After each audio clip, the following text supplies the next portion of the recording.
Hello guys, welcome back to my channel. So இன்றைக்கி இந்த வீடியோவில் வந்து ஜிடிஎஸ்லேருந்து ரிலீஸ் பண்ண ஒரு அஃபீஷியல் நோட்டிஃபிகேஷனோட ஒரு ரஃப் லுக் எப்படி இருக்குன்னு பார்க்கலாம். பிகாஸ் இதை பார்க்கும்போது உங்களுக்கு ஒரு பேசிக் ஐடியா கிடைக்கும். இந்த ரோல்ஸ் எல்லாம் என்ன இருக்குது, என்ன மாதிரி சேல்ரி கொடுக்குறாங்க, என்ன மாதிரி வந்து ஃபீஸ் ஸ்ட்ரக்சர்ஸ்லாம் வந்து நம்ம பே பண்ணுற மாதிரி இருக்கும். இதெல்லாம் வந்து இந்த வீடியோவில் நம்ம கவர் பண்ண போகிறோம். ஸோ அங்கே வீடியோக்குள்ளே போகலாம். ஓகே, ஃபர்ஸ்ட் வந்து ஜிடிஎஸ் அப்படின்னு நம்ம சர்ச் பண்ணலாம். சர்ச் பண்ணால் ஃபஸ்ட்டு ஒரு டேப் வரும், ஜிடிஎஸ் ஆன்லைன் என்கேஜ்மெண்ட்டுன்னு சொல்லி. ஸோ அதை வந்து நம்ம செலக்ட் பண்ணிக்கலாம்.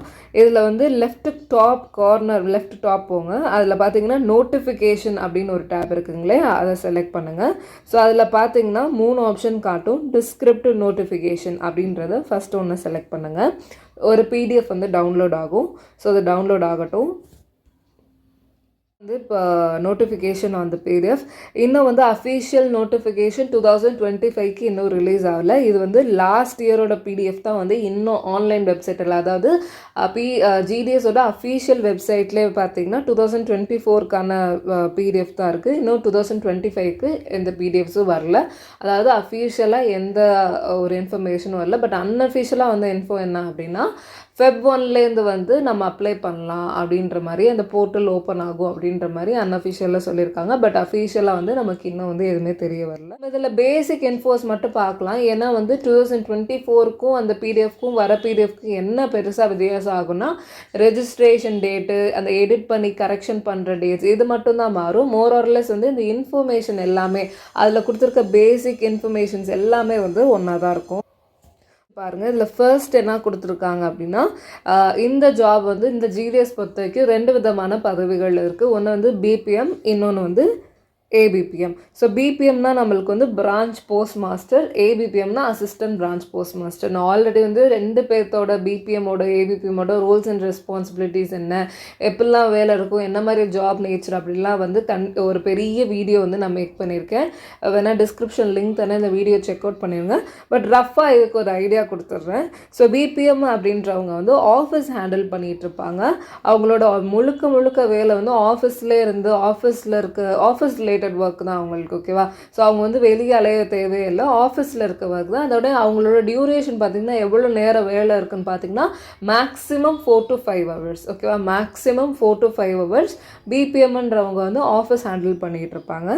அண்ட் ஏபிபிஎம் அப்படின்னு பார்த்தீங்கன்னா வந்து லெட்டர்ஸ் டெலிவரி பண்ணுவாங்க. ஏபிபிஎம் வந்து ஒவ்வொரு வீடாக போய் வந்து லெட்டர்ஸ் கொடுக்குறதாகட்டும், நிறைய ஸ்கீம்ஸ் இன்ட்ரடியூஸ் பண்ணி மக்களுக்கு சொல்லுவாங்க, ஸ்டாம்ப்ஸ் விற்பாங்க. இதெல்லாம் வந்து ஏபிபிஎம்மோட ஒர்க். ஏபிபிஎம்மோட ஒர்க் என்ன அப்படின்னு பார்த்தீங்கன்னா ஃபீல்டில் இருக்கும். பிபிஎம்மோட ஒர்க் அப்படின்னு பார்த்தீங்கன்னா ஆஃபீஸில் இருந்து ஒர்க் பண்ணுவாங்க.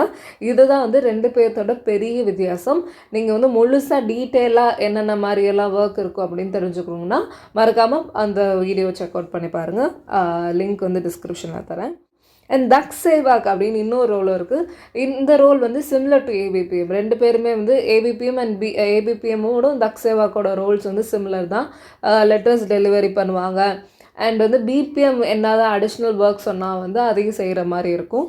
So thugs Sehwag and ABPM more or less வந்து அவங்க 2 பேரோட வேலை வந்து சிமிலராக தான் இருக்கும்.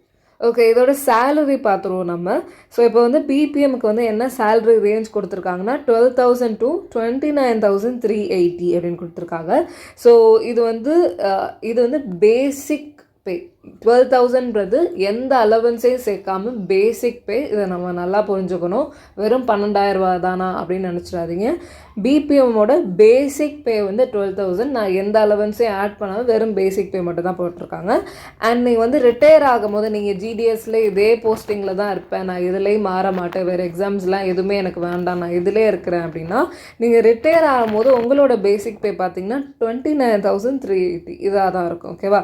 அதே மாதிரி ஏபிபிஎம்க்கும் தக்ஸேவாக்கும் பேசிக் பே பார்த்தீங்கன்னா 10,000. அண்ட் வந்து அவங்க வந்து அதே மாதிரி ரிட்டையர் ஆனாங்கன்னா அப்போ அவங்களுக்கு பேசிக் பே 24,470. ஸோ இதில் நான் இன்னொரு பாயிண்ட்டும் ஆட் பண்ணணும்னு நினைக்கிறேன்.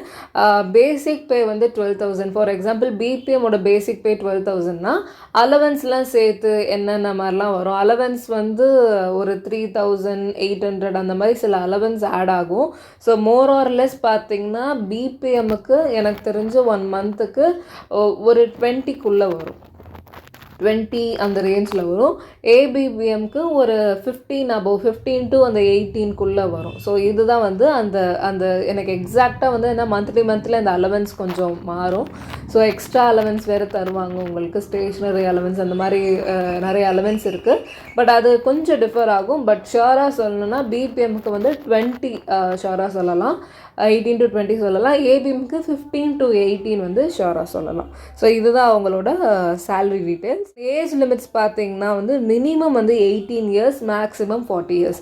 ஸோ நிறைய பேருக்கு டவுட் வரலாம், எந்த இயர் பாஸ்டு, அதாவது நான் 10th வந்து 2014 முடிச்சிருக்கேன், நான் 10th சில பேர் வந்து 2006, 7 இதிலலாம் முடிச்சிருக்கேன், நான் அப்ளை பண்ணலாமான்னு கேட்டிங்கன்னா பாருங்கள், உங்களுக்கு ஏஜ் வந்து 40 வரைக்கும் கொடுத்துருக்காங்க. எந்த இயர்ஸ் அப்படின்னு வந்து மென்ஷன் பண்ணல. 40 வயசு வரைக்கும் நீங்கள் தாராளமாக அப்ளை பண்ணலாம். அண்ட் நீங்கள் அதிலே வந்து உங்களுக்கு ரிலாக்ஸேஷன் இருக்குது. எஸ்சியாக இருந்தீங்கன்னா 5 years, ஓபிசியாக இருந்தீங்கன்னா 3 years, இடபிள்யூஎஸ் கேட்டகரிக்கு தான் ரிலாக்ஸேஷன் கிடையாது. மற்ற எல்லா கேட்டகரிக்கு கொடுத்துருக்காங்க. பிடபிள்யூடி ப்ளஸ் ஓபிசி, பிடபிள்யூடி ப்ளஸ் எஸ்சி அண்ட் எஸ்டி, இதுக்கு எல்லாமே வந்து ரிலாக்ஸேஷனும் உண்டு. அண்ட் அப்படியே கீழே வாங்க, எஜுகேஷனல் குவாலிஃபிகேஷன் பாருங்கள். இதில் வந்து 10th நீங்கள் பாஸ் ஆகிருந்தால் வந்து இந்த ஜாபுக்கு அப்ளை பண்ணலாம். இந்த ஏஜ் லிமிட்லாம் பார்த்துக்கோங்க. நீங்கள் 10th வந்து பாஸ் ஆகிருந்தாலும் இந்த ஜாபுக்கு அப்ளை பண்ணலாம். எந்த விதமான வந்து மார்க்கே இங்கே மென்ஷன் பண்ணல. நீங்கள் நல்லா பார்த்தீங்கன்னா தெரியும், நோட்டிஃபிகேஷனில் நீங்கள் 400 எடுத்தால் தான் அப்ளை பண்ணணும், நீங்கள் 350 எடுத்தால் தான் அப்ளை பண்ணணும், நீங்கள் 480 எடுத்தால் தான் அப்ளை பண்ணணும், எந்த விதமான ரெஸ்ட்ரிக்ஷன்ஸும் அவங்க போடல. நீங்கள் 10th பாஸ் ஆகிருந்தீங்கனாலே தாராளமாக அப்ளை பண்ணலாம். பார்த்திங்கன்னா ஒன்ஸ் நீங்கள் செலக்ட் ஆனீங்க அப்படின்னா என்ன மாதிரிலாம் டாக்குமெண்ட்ஸ் வச்சுக்கணும் அப்படின்றத லிஸ்ட் பண்ணியிருக்காங்க. பேசிக்காக ஒன்று சொல்லணும் அப்படின்னா, நீங்கள் வந்து அப்ளை பண்ணுறதுக்கு முன்னாடியே கையில் சில டாக்குமெண்ட்ஸ் வச்சுக்கிறது ரொம்ப நல்லது. பிகாஸ் வந்து அந்த டைமில் வந்து ஒன்ஸ் நீங்கள் செலக்ட் ஆன பட்சத்தில் வந்து அப்போன்னு உங்களுக்கு வந்து சில டாக்குமெண்ட்ஸ் வந்து அந்த டைமுக்குள்ளே உங்களுக்கு கிடைக்காது. ஸோ அதுக்காக முன்னாடியே சில டாக்குமெண்ட்ஸ் வச்சுக்கிறது ரொம்ப நல்லது. ஒன்று வந்து நம்மள்ட்ட 10th மார்க் ஷீட் எப்போதுமே இருக்கும். ஐடென்டி ப்ரூஃப் லைக் வந்து ஆதார், பேன் இந்த மாதிரி ஏதாவது எடுத்துக்கோங்க. காஸ்ட் சர்டிஃபிகேட், இது ரொம்ப முக்கியம். நீங்கள் வந்து எந்த கேட்டகரியில் வரீங்களோ அந்த காஸ்ட் சர்டிஃபிகேட் கண்டிப்பாக இருக்கணும். ஃபார் எக்ஸாம்பிள் பிசி கேட்டகரியில் வந்தீங்கன்னா ஓபிசி சர்டிஃபிகேட் ரொம்ப ரொம்ப ரொம்ப முக்கியம். ஸோ இப்போவே வந்து நீங்கள் ஓபிசி சர்டிஃபிகேட் வந்து பிசி சர்டிஃபிகேட் காமிச்சிங்கனாலே உங்களுக்கு ஓபிசி தருவாங்க. மேக்ஸிமம் 2 weeks 14 daysக்குள்ளே உங்கள் கையில் வந்துடும். ஸோ நீங்கள் வந்து எவ்வளோ முடியுமோ அதை முடிஞ்ச அளவுக்கு எடுக்க வச்சுக்க பாருங்கள். ஏன்னா நீங்கள் வந்து அப்ளை பண்ணும்போது அந்த ஓபிசியோட சர்டிஃபிகேட்டோட நம்பர், ரெஜிஸ்ட்ரேஷன் நம்பர் கேட்பாங்க. ஸோ பெட்டர் வந்து நீங்கள் முன்னாடியே எடுத்து வச்சுக்க பாருங்கள். மற்ற எல்லாமே ஓகே. டேட் ஆஃப் பர்த்துக்கு வந்து நீங்கள் ஆதார் காட்டலாம், இல்லைனா பேன் காட்டலாம், இதெல்லாமே ஓகே தான். ஸோ இதெல்லாம் வந்து நான் அப்போ சொல்கிறேன். ஸோ பட் வந்து அப்ளை பண்ணுறதுக்கு முன்னாடி இந்த டாக்குமெண்ட்ஸ்லாம் வந்து ரொம்ப முக்கியம், கையில் வச்சுக்கிறது ரொம்பவே நல்லது. இதுக்குண்டான வந்து ஃபீஸ் ஸ்ட்ரக்சர் பார்த்துடலாம். ஸோ இங்கே பாருங்கள், 100 rupees சொல்லியிருக்காங்க. இது வந்து எல்லா கேட்டகரிஸில் வரவங்களுக்கும் வந்து 100 rupees ஃபீஸ் பே பண்ண சொல்லியிருக்காங்க. யாருக்கெல்லாம் ஃபீஸ் இல்லை அப்படின்னு பார்த்தீங்கன்னா, ஃபீமேலுக்கு ஃபீஸ் இல்லை. அதாவது நீங்கள் வந்து பெண்களுக்கு வந்து எந்த கேட்டகரியில் வந்தாலும் சரி, ஓபிசி, எஸ்சி, எஸ்டி எந்த கேட்டகரியில் வந்தாலும் பெண்களுக்கு ஃபீஸ் இல்லை. SC, ST applicants, SC, ST, male, female யாருக்குமே ஃபீஸ் கிடையாது. பிடபிள்யூடியாக இருந்தீங்கன்னா அவங்களுக்கும் ஃபீஸ் கிடையாது, டிரான்ஸ் உமனுக்கும் ஃபீஸ் கிடையாது. எக்ஸப்ட் இதை தவிர எல்லா ஆண்களுக்கும், மற்ற கேட்டகரியில் வர ஆண்களுக்கு வந்து கண்டிப்பாக வந்து 100 rupees நீங்கள் பே பண்ணுற மாதிரி இருக்கும். ஓகே, இந்த நோட்டிஃபிகேஷனில் பார்த்தீங்கன்னா இந்த டீட்டெயில்ஸ் மட்டும்தான் வந்து நமக்கு இருக்குது. ஸோ 2025க்கான அஃபீஷியல் நோட்டிஃபிகேஷன் வந்து நம்ம சேனலில் வந்து நான் கண்டிப்பாக போஸ்ட் பண்ணுறேன். அதை நீங்கள் கண்டிப்பாக செக் அவுட் பண்ணி பாருங்கள். அந்த நோட்டிஃபிகேஷனில் வந்து நம்மளுக்கு ரெஜிஸ்ட்ரேஷன் டேட்டு, எடிட் கரெக்ட் பண்ணுறதுக்கு டேட்ஸ் எல்லாமே வந்து மென்ஷன் பண்ணியிருப்பாங்க. ஸோ அஃபீஷியலாக இன்னும் வரல, வந்து கண்டிப்பாக நான் அப்லோட் பண்ணுறேன். ஸோ அது வரைக்கும் please to subscribe this channel and like this video.